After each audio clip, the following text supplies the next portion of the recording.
Ladies and gentlemen, there are moments in life when time seems to hold its breath. Moments when the air shifts. When everything inside of you knows something divine is about to break through the veil of the ordinary. I've studied the mind. I've walked through the complex corridors of neuroscience.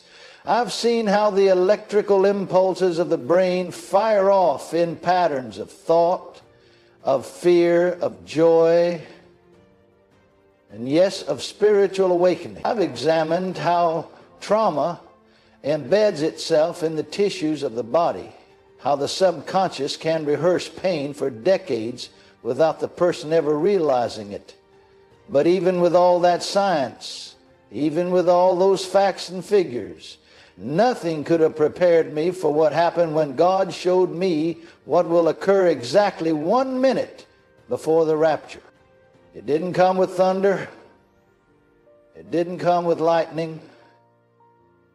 It came with stillness. A sacred stillness that blanketed the atmosphere like a thick, holy silence. You know, sometimes in the lab we use specialized equipment to measure vibrations, brain waves, environmental shifts, subtle energies. But this wasn't measurable. This was spiritual. This was the voice behind the thunder. And when I was shown this moment, this 60-second window before the trumpet sounds, I felt something no instrument on earth can quantify. I felt eternity pressing into time.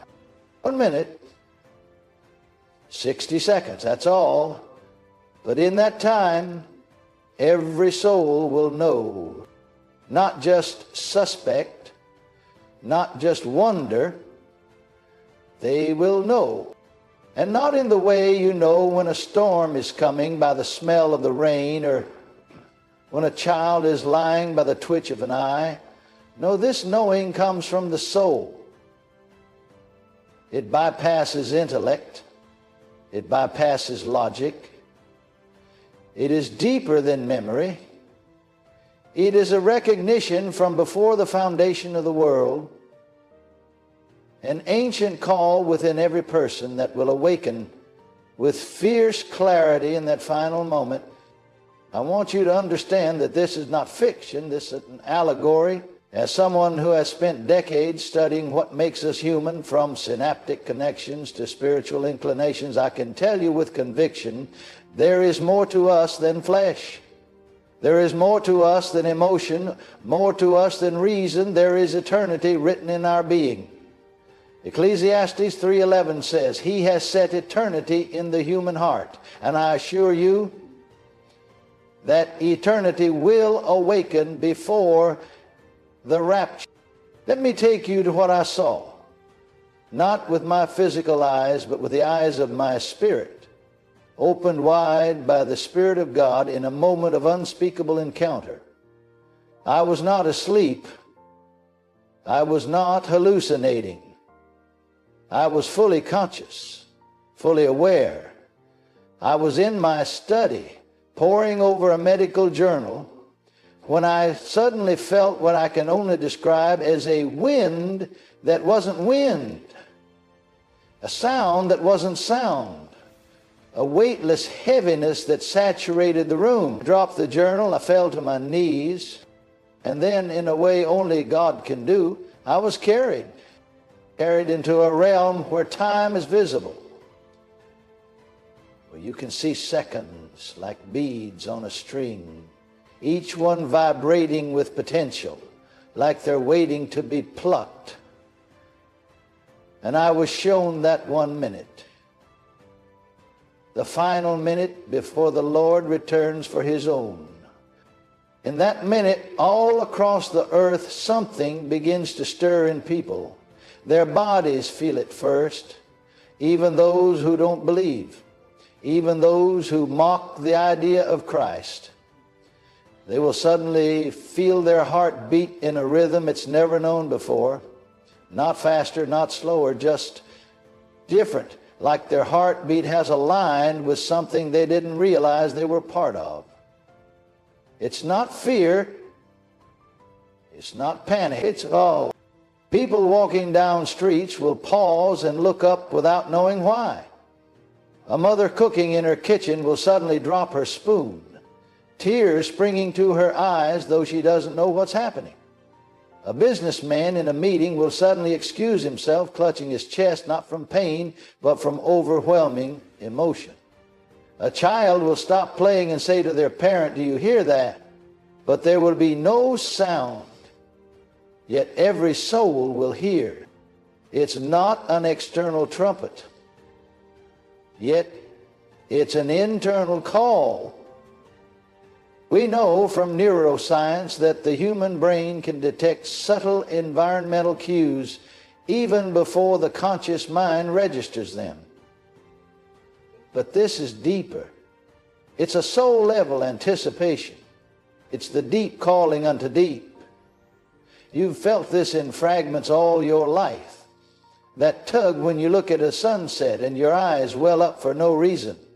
That whisper when you're lying in bed and you wonder, is there more? That ache when you watch suffering and your heart cries out, this isn't how it's supposed to be. That's the echo of the eternal. To be eternal. Now multiply that feeling by 1,000 and imagine it crashing into every soul on earth simultaneously. That's what happens in the final minute. There will be no time to argue theology, no time to prove who was right or wrong. In that moment, truth will be self-evident, not because someone taught it, but because the Spirit of God will sweep over the earth in a final merciful wave, giving every person, even in that last breath of time, a chance to look up. And here's what stunned me. This 1 minute window isn't just a countdown, it's a grace period. I saw people drop to their knees, sobbing, not knowing why they were crying, but knowing something eternal was at their door. I saw atheists whisper the name of Jesus without thinking. I saw prisoners in solitary cells fall to the floor, clutching their chest, light flooding their dark rooms. I saw sick people healed instantly, because in that last minute, the power of God moves, unhindered, unresisted, sweeping through like a wave of light. It's not just a moment of separation. It's a moment of mercy. He gives even the last second to the lost, because that's who He is. The God who waited for the thief on the cross until the very end. The God who leaves the 99 to go after the one. The God who delays not because He is slow, but because He is patient, not willing that any should perish. Some of you may wonder, how does this align with science? Can neuroscience validate such a moment? Let me tell you something you may not know. Studies have shown that human consciousness can process information even after the heart stops. There's a window, just a few seconds long, where awareness remains even in clinical death. Some call it residual activity. I call it the mercy of God, because even science in all its pride cannot explain why the dying sometimes speak of seeing a light or hearing a voice or feeling a peace they've never known. I've interviewed patients who clinically died and came back. And without exception, they all speak of a presence, a knowing, a peace that overrides panic. You see it? Even the brain knows there is more. In the final minute before the rapture, that more becomes visible. Let me share with you a story that wrecked me in the best way. Years ago, I met a woman in her 80s who had lived her entire life denying God. Her father had been a cruel man who beat her and called it religion. So she hardened her heart. She said she didn't believe. But when I visited her in hospice, something was changing. She kept looking at the ceiling and saying, "He's coming soon." Her daughter thought it was hallucination. But I sat with her, held her hand, and said, "You know who he is?" She nodded slowly and whispered, "Yes, I always have." The Lord hath been, even after a life of denial, something inside her knew. That's what I mean when I say God has written eternity in our hearts. So when that minute comes, the world will be gripped by an internal shaking. Not of the ground, but of the soul. A great unveiling. Every mask falls. Every excuse evaporates. And every heart, whether in rebellion or in waiting, will stand bare before the gaze of heaven. But I also saw something else, something more sobering. There will be those who even in that final minute harden their hearts. They'll feel it. They'll know it. But pride will grip them like chains. They'll shake their heads, they'll curse the sky, and their resistance will be louder than the mercy surrounding them. Yet even then, God weeps, because he doesn't want robots. He doesn't want forced love. He wants surrender. Voluntary, joy-healed, heart-broken surrender. He wants us to want him. And that's the question I have for you today. Will you wait until that minute? Or will you yield now? Because the same Spirit that will flood the earth in that final minute is available right now. The same presence, the same mercy, the same call. You don't have to wait for the trumpet.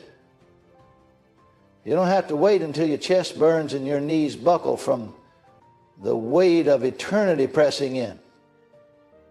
You can say yes now. You can fall into his arms now. And when you do, you won't just be prepared for that final minute. You'll begin to live every minute with eternity in mind. Let me tell you, there is no scientific explanation for what happened to me after that vision. I wept for days. I couldn't walk into a room without feeling the weight of souls. I couldn't look at people the same way.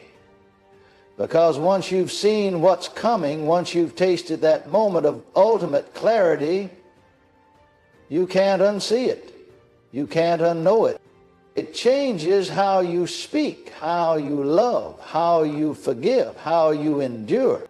People ask me, why do you still talk about this? Why not just go back to science? And I tell them, because truth is not found only in a lab. Truth is a person. And that person is coming. And when he comes, every knee will bow, every tongue will confess. But my cry, my plea is that you don't wait for that minute, because he's calling now, right now.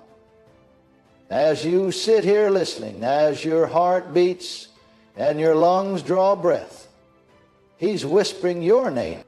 Will you answer him now, or will you wait until that final trembling moment when time folds and the trumpet pierces the sky? Because I saw what happens when a heart is already tuned to heaven before the minute even begins. Oh, what a difference it makes. Those who walk in intimacy with God don't tremble when that minute comes. They glow There's no fear in them. There's a still joy, a radiant confidence, not arrogance. It's assurance. They know His voice, and when it comes echoing through eternity, they rise like eagles catching the wind. I saw it. I watched as the veil began to thin. Those who were in Christ, those who had loved Him with their lives, they didn't panic. They didn't hesitate. Their eyes lit up. Their spirits leapt before their bodies did. It was like they recognized their home from afar and knew they were about to arrive. And that minute, that sacred minute, it was just the final exhale of a life already spent breathing in the presence of God. Let me speak to your heart now, not your head.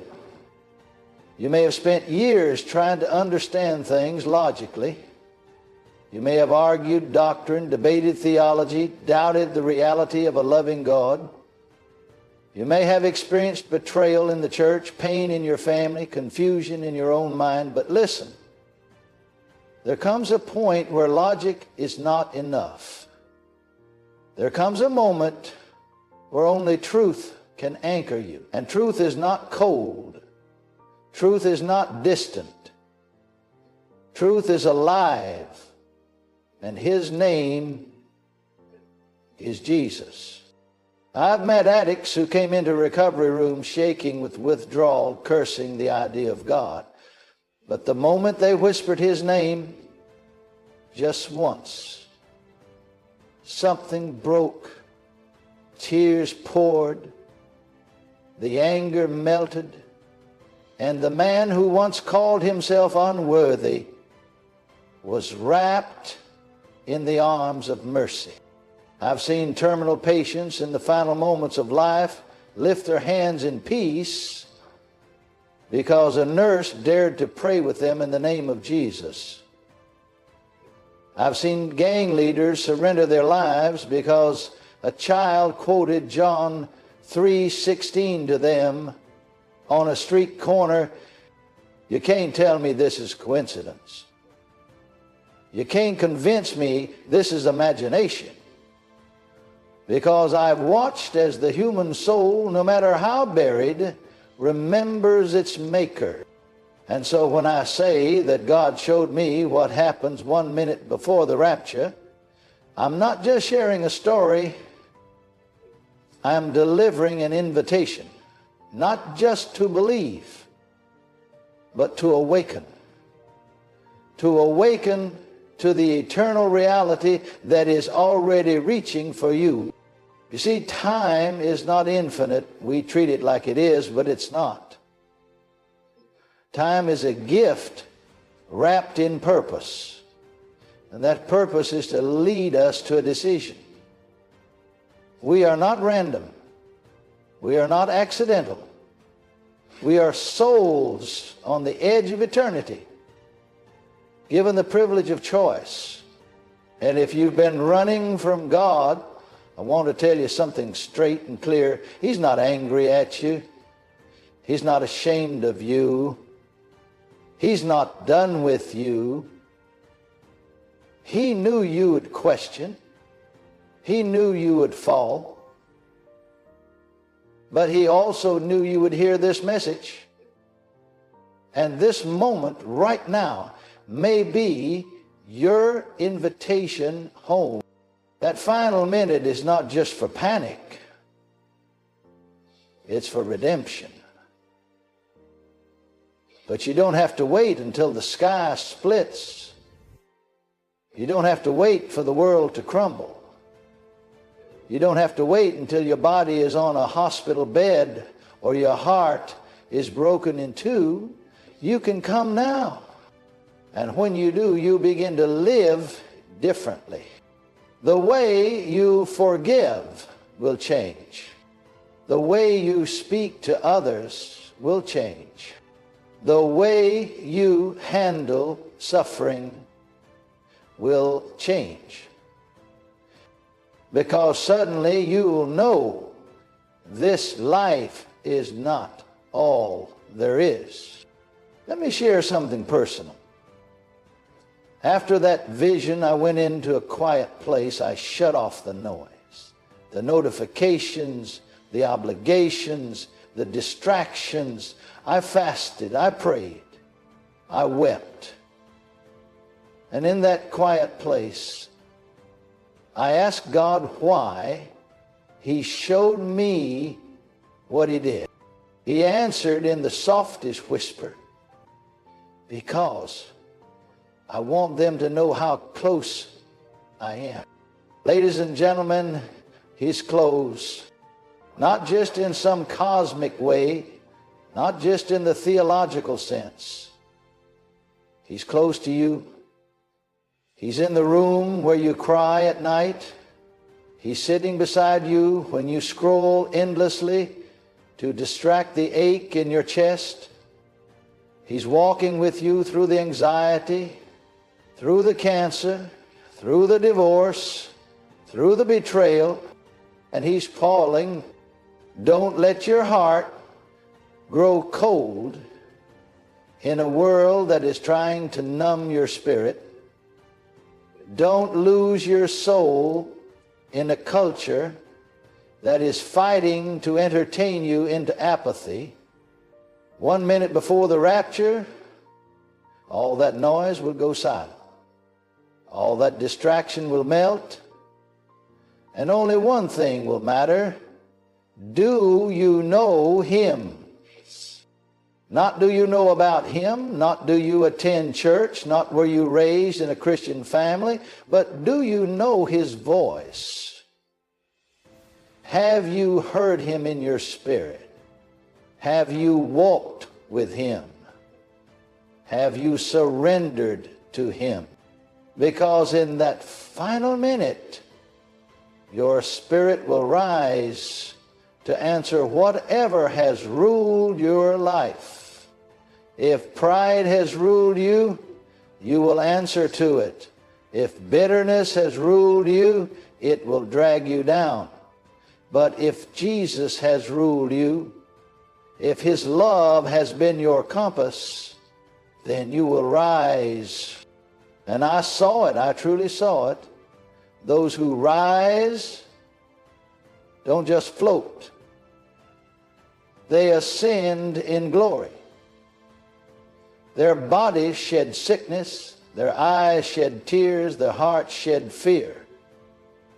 It's not just departure, it's transformation.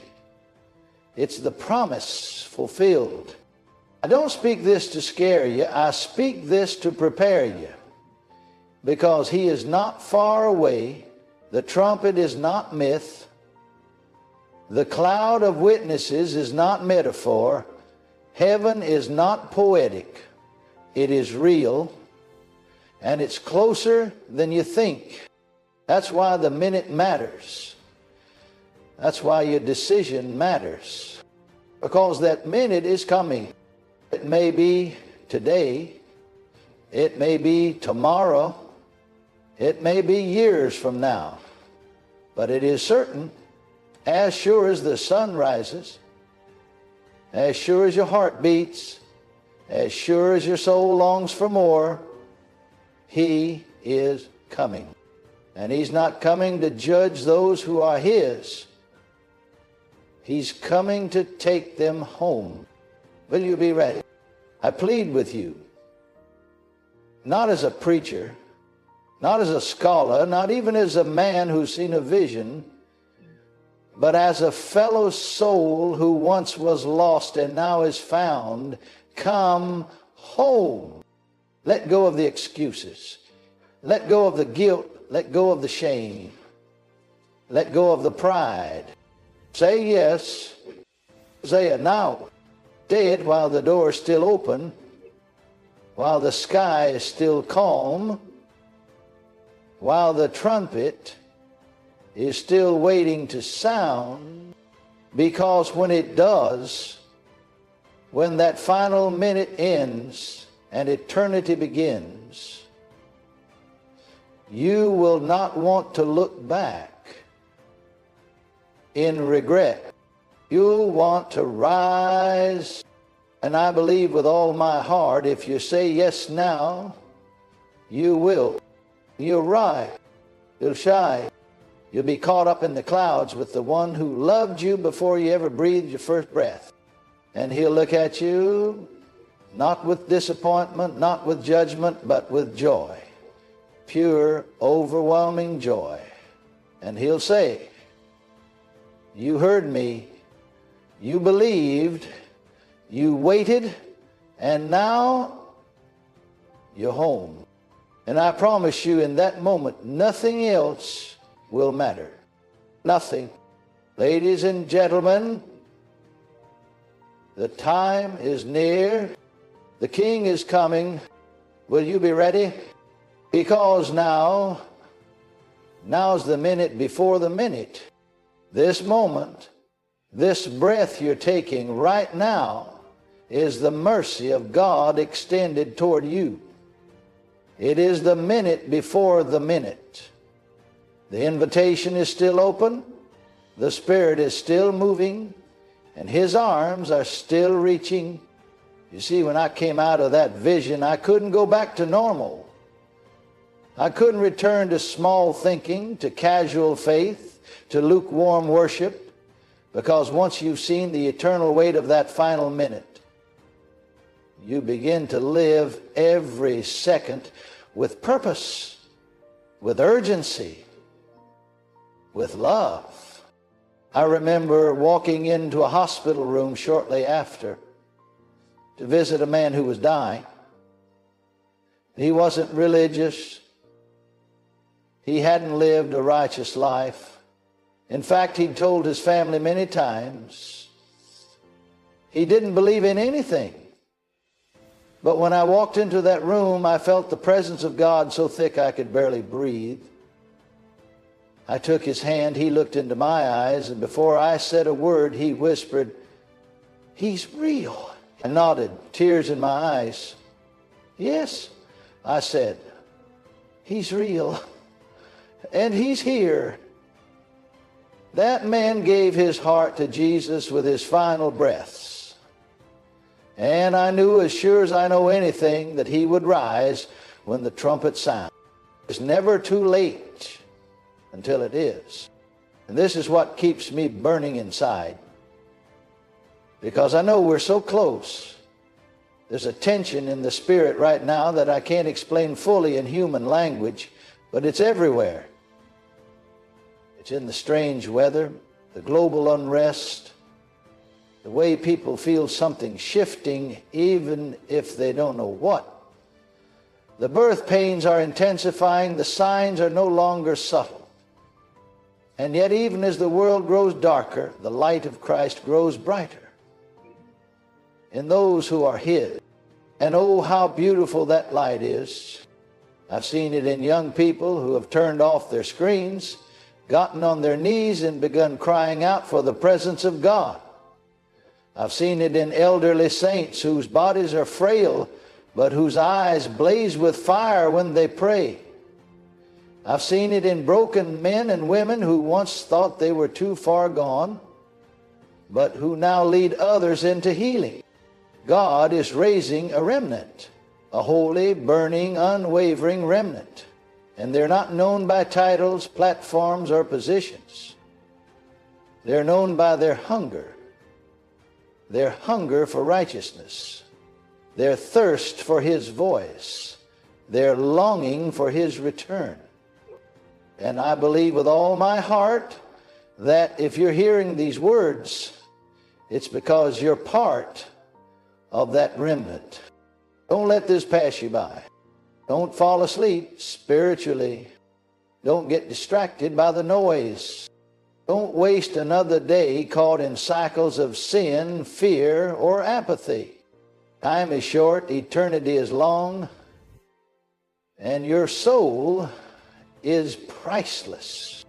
God showed me what will happen 1 minute before the rapture, not to satisfy curiosity, but to awaken urgency, to break the trance of distraction, to pierce through the fog of routine, to remind us that we were made for more than this world. We were made for Him. And I want to tell you one last thing I saw in that vision. It was subtle, but it shook me more than anything else. As the trumpet was about to sound, I saw Jesus Himself standing, not sitting, standing at the edge of heaven. His eyes were fixed on the earth. His hands were stretched out. And there were tears in His eye.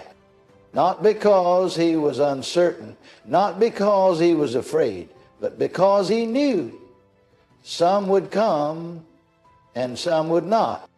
And even though He is King, even though He is Judge, even though He is righteous, He is also the Lamb, the one who died for all, the one who paid the price in blood, the one who longs for none to perish.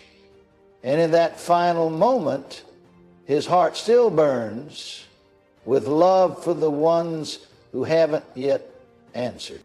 Do you understand what that means? It means He's still hoping you'll say yes. Right now, before the trumpet, before the sky splits, before the minute comes, you still come. You can still run into His arms. You can still be made whole. You can still receive His Spirit, His forgiveness, His embrace. And when that minute does come, whether in your lifetime or beyond, you will not fear, you will rejoice. Because the one you've walked with in the quiet hours, the one you've whispered to in the night, the one you've trusted through every storm, will finally come for you. And you'll rise. Oh yes, you're right. You won't need wings. You won't need answers. You'll need only one thing: to belong to Him. And if you do, then when time ends and eternity begins, you'll look into His eyes, and everything you ever wondered will be settled in one holy glance. Ladies and gentlemen, I urge you now, with every cell in my being, with every flame of the Spirit burning in my soul, come to Him now. Lift your eyes, lift your heart, lift your voice. He is coming, and when He does, let Him find you ready. Let Him find you longing. Let Him find you faithful. Let Him find you filled with oil and burning with light. Because the trumpet is closer than we think. And the minute before the rapture is almost here. Thank you.